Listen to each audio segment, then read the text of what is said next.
Provincial Governor of the Province of Sulu, Honorable Datuk Syabandar Abdusakur Mahalitan. Together, the former Vice Governor Hadja Nurunisa Abubakar Ta. Next, we have Honorable Abdusakur Abubakar Ta II, together with his wife, Dayagayang Sharina Hiram Tan.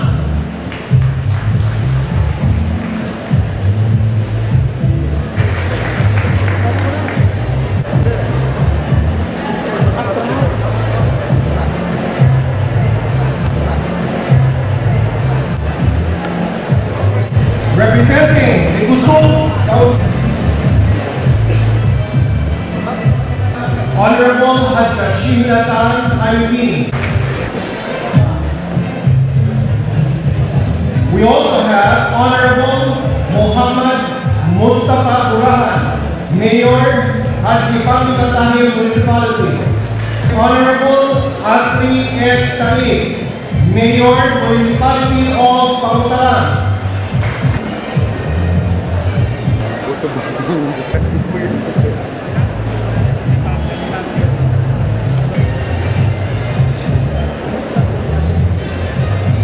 Mayor Municipality of Mindanao.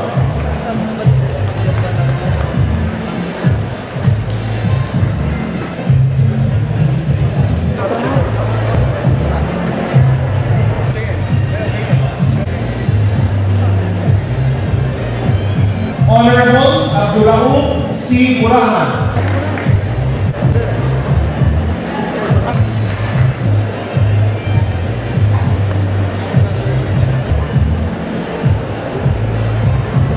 The members of the Provincial Board. Honorable Sharina Izquierdo Isahak.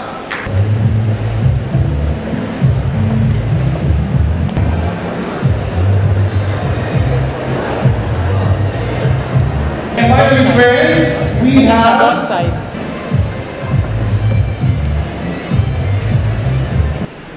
Your Honor, please raise your right hand. And after stating your name, repeat after me. Bismillahirrahmanirrahim. I state your name.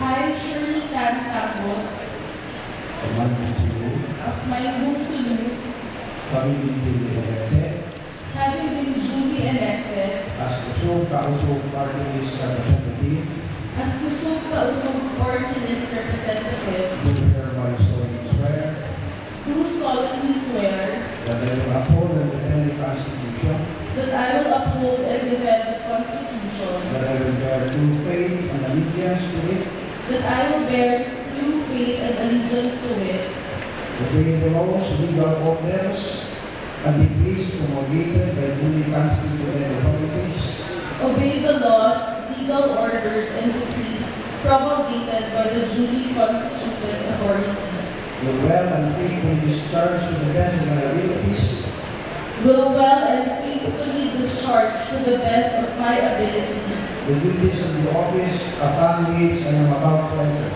the duties of the office upon which I am about to enter, and that I will voluntarily assume the obligation imposed by this oath of office and that I voluntarily assume the obligation imposed by this oath of office without mental reservation without mental reservation or purpose of evasion.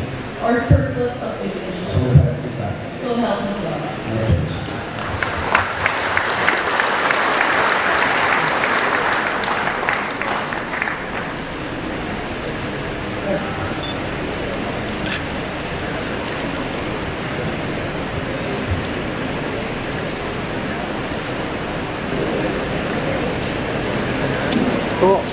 Ito, ulo. Right hand, after stating your name, repeat after me. Bismillahirrahmanirrahim.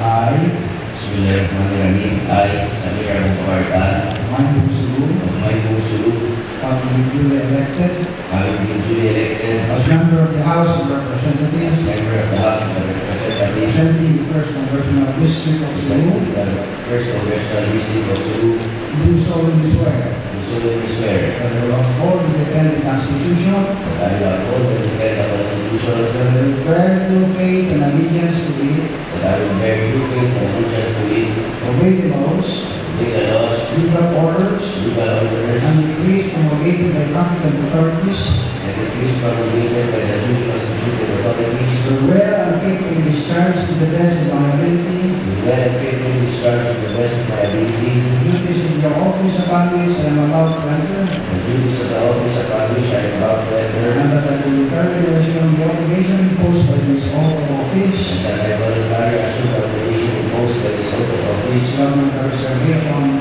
without mental reservation or purpose of evasion. or purpose of evasion. So help me God. So help me God. Congratulations.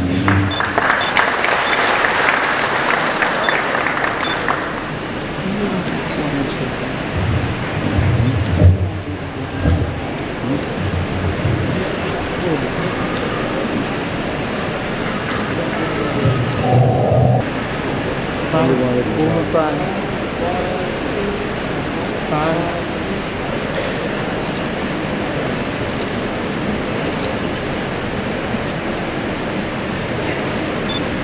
Please consider. Repeat after me.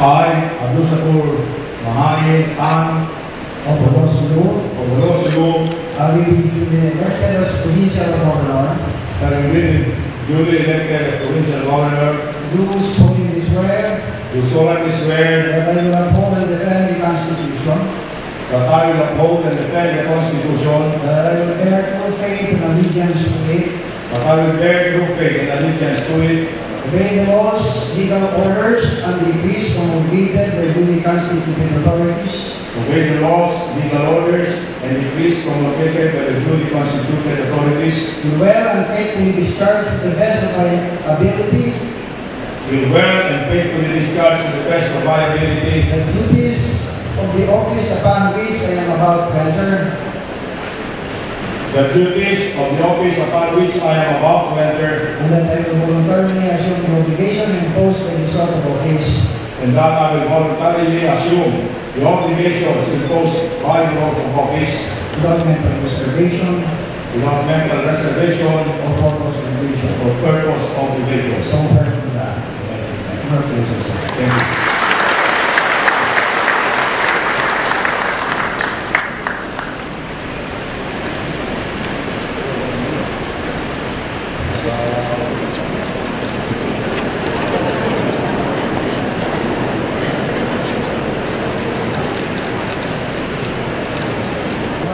Baba, France.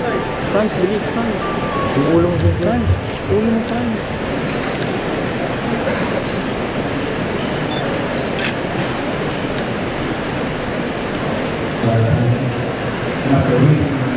Repeat after me. Bismillahirrahmanirrahim. Bismillahirrahmanirrahim. I, Abdusakur of Inauguration second Sulu, of Sulu, having been duly elected as provincial vice governor, having been duly elected as provincial vice governor, do solemnly swear do solemnly swear that I will uphold and defend the Constitution, I will uphold and defend the Constitution, that I will bear true faith and allegiance to it, that I will bear true faith and allegiance to it, obey the laws, legal orders, and decrees promulgated by duly constituted authorities, obey the laws, legal orders, and decrees promulgated by the duly constituted authorities, will well and faithfully discharge to the best of my ability we will and faithfully discharge to the best of my ability the duties of the office upon which I am about to enter, the duties of the office upon which I am about to enter, and that I will thoroughly assume the obligation imposed by this oath of office and that I voluntarily assume the obligation imposed by this oath of office without mental reservation without mental reservation or purpose of evasion. or purpose of evasion. So help me God. So help me God, inshallah. Thank you. Congratulations.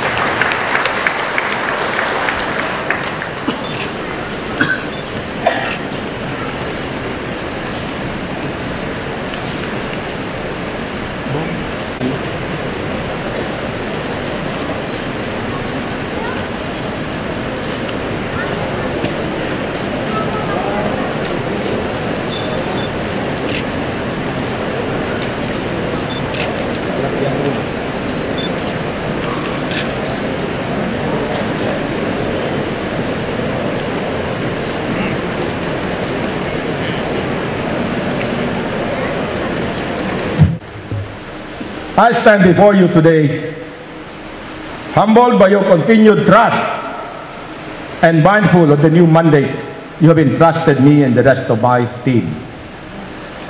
Before anything else, let us put things in its proper context.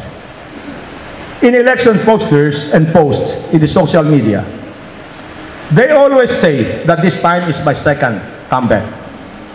In political sound bites, that is maybe appropriate. But in the truest sense of the word, how can I make a comeback when in the first place, I had never left or have abandoned Sulu, not even during its darkest days. I could have lived safely anywhere in the world and wait for the darkness to fade and come back when it is safe and sound. I did not, and I will never. Amo ba ka maghula na ibang bangsa insabuton? Misan bagay-bagay atawa iban, sin mga pila taon mahunit da taykuran. Aon saan palit-palihan simbang sa sub, maraw palong niya mutiin bukog, ayaw mutiin tikod-tikod. Bihayan inadat sintaw sub, apamogbog habangsa, ahula, aagama, iban kapag bagay-bagay. Marayaw palong niya kakitaan yung puti simbukog, hapag bogbog sin kapatut, dahil si mamin haiban. Ampayan pila tahon mo na nara nagakadangad, paglingi mo, lual tikod-tikod na kuman, kakitaan.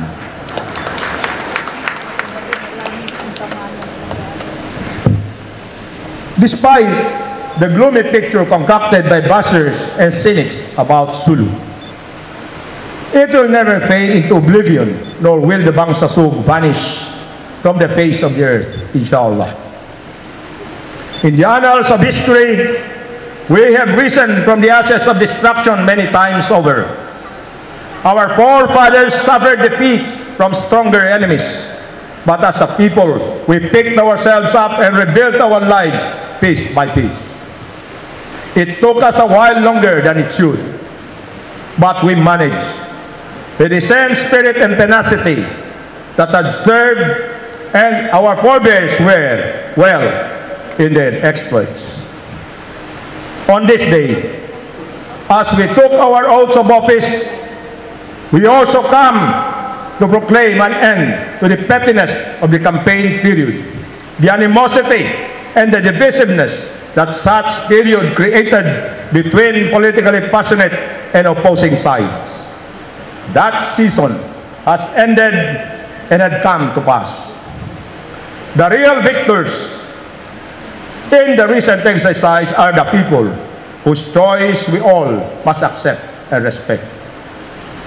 To our political opponents who were unfortunate in their quest to wrestle the right to govern, I will not be so pretentious as to offer the usual olive branch flick, nor will I extend the hands of friendship, for I have never considered any of them a personal enemy.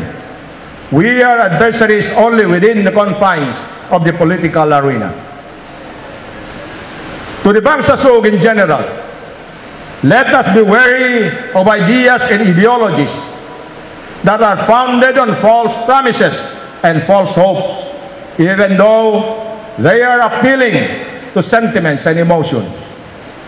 The possibilities of attaining whatever good we wish for Sulu and our people are always open if we take the option of practicality and reality, and mindful of the dynamics of political, economic, and social factors at play.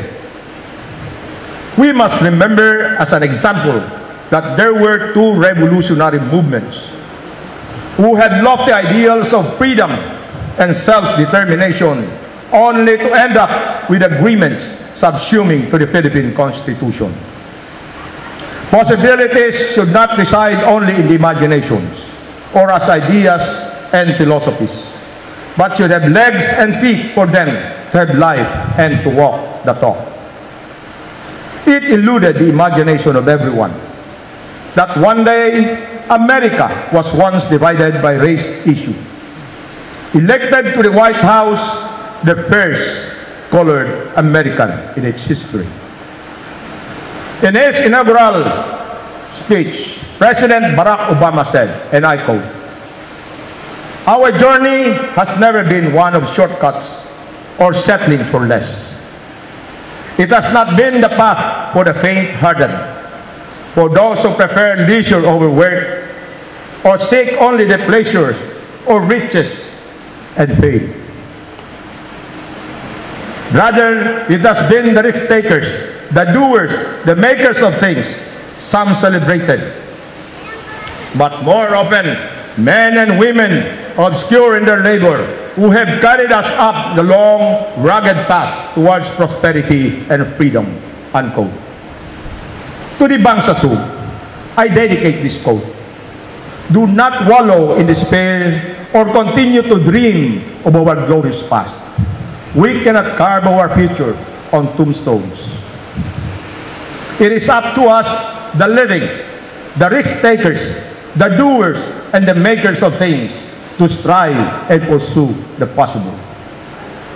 As prelude to the 2019 national and local elections, a referendum was held for the core provinces of the ARMM for the ratification of Republic Act 11054, or the Bangsamoro Organic Law. From the conceptual stage of the peace agreement and the processes leading to its signing into law, we consistently registered our opposition to some of its clauses, in particular the clause on the ratification of the law in a referendum. The people are aware of the issues we fought and stood for. All our pleadings were cast aside and the bill was railroaded into law. I was very vocal in articulating our grievances, to a point I was branded as anti-peace and many other unkind tags. The wrath of the proponents was centered on me, as the only recourse available after all avenues were exhausted. Sulu filed a petition before the Supreme Court challenging the constitutionality of the BOL. The petition is still pending resolution by the Supreme Court.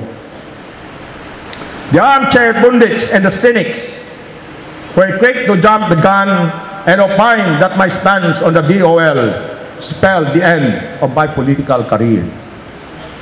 The opposition parties joined the fray. I cannot blame them for entertaining that scenario, perhaps due to the experience of the peace agreement with the Moro National Liberation Front, when almost all the candidates having the blessings of the chairman won their candidacies. What I have failed to appreciate was that the ground situation had shifted beneath them. The adage that all politics is local still rings true. The rest is history, and we are standing here and prove them wrong. I will continue to speak for my people, alone if need be. But now, I'm more emboldened to do so, knowing that the people are behind me, as shown by their votes against the BOL, and their overwhelming and unwavering support for the continuity of our programs for peace and development of Sulu. Last June 16, I was in Cotabato City and had a one-on-one with Chief Minister Haji Murad Ibrahim. We talked on matters centered on the delivery of basic services to Sulu, like infrastructure, health, education, water, and electricity, among other matters. In conversations I had on the side with Attorney Najib Sinarimbo, who is the Minister for Local Government, I told him point blank that we in Sulu expect that the BARMM will be better than the ARMM, which has shortchanged us in terms of services. I told the Minister, that some of the officials of the defunct ARMM are now employed, or should I say, recycled into the BARMM, which dampens any expectations we have with the new regional entity. When the Bangsamoro Transition Authority have settled down, maybe they bring good tidings for Sulu. We challenge BARMM to infuse impact projects in infrastructures, education, and health. During his 6 years in office, former Governor Toto Tan has initiated good programs and plans, which we intend to continue. Although he had done many good things for the people, there are still many things to be done. And I am sure that he will provide us with the necessary legislative support now that he is the Chief Legislative Officer of the province. As a government, we cannot embark on major initiatives without first improving the basics. Our infrastructures must be in place if we hope to attract investments and business ventures. We will continue to make representations to the national government as the capacity and the capability for the provision of these infrastructures lie with it. Reliable power and water supplies must be assured. We will continue to relay these concerns with national offices and agencies responsible for power and water services, aside from seeking to make Sulu examination centers for professional examinations like the civil service exams, licensure examination for teachers, NAPOLCOM entrance examination for intending policemen, among others.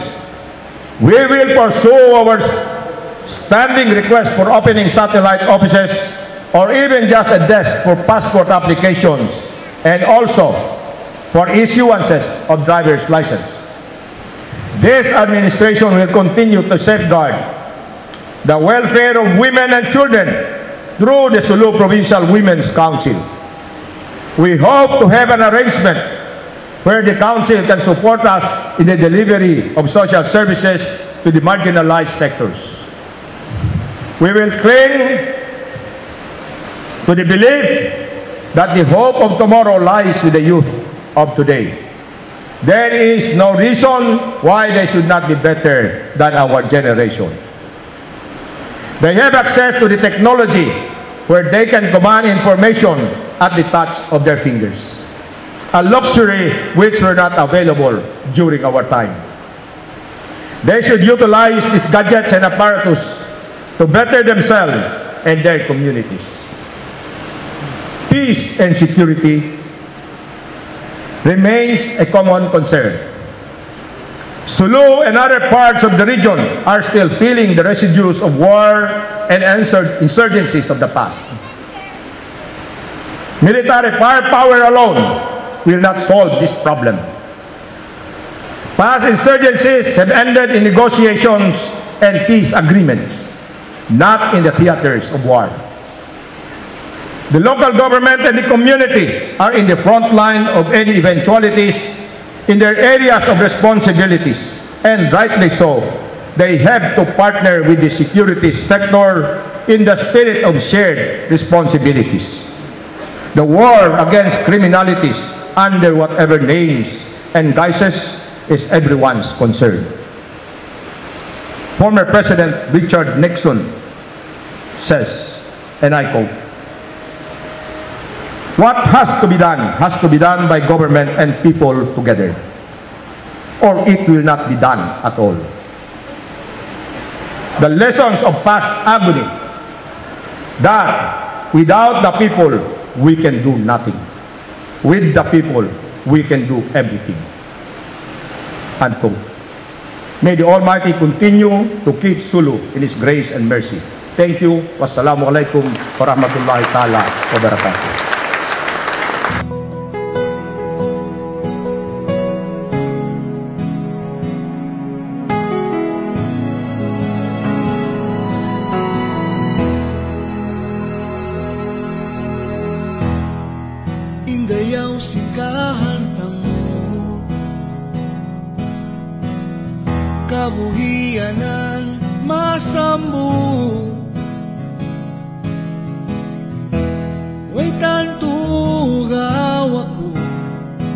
ang doon halauman mo.